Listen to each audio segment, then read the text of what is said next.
জজ 2 মাস ধরে সমস্ত শুনেছেন এবং সমস্ত কাগজপত্র দেখেছেন, উনি সেই রায় দেবেন। ওনার উপরে পুরো ভরসা আছে আমার। এরা সমস্ত কর্তব্যে গাফিলতি, এবং মুখ্যমন্ত্রী নিজে পর্যন্ত বলেছেন রাত্রি 2টো পর্যন্ত জেগে এই বিষয়টাকে মনিটরিং করেছে। ওনার কী এত ইন্টারেস্ট ছিল সেটাই আমরা জানতে চাই। অবশ্যই লুকানো হয়েছে, লুকানো না হলে তো এতদিন আমার মেয়ে সঠিক যারা যারা অপরাধ করে সবাই সামনে চলে আসে। তথ্য প্রমাণ তো লোপাট হয়েছে, সিবিআই স্বীকারই করেছে।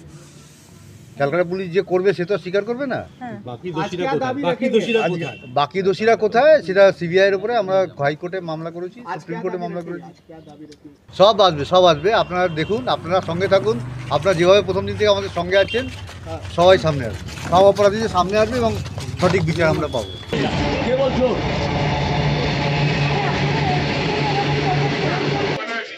বড়দা আর যেতে হবে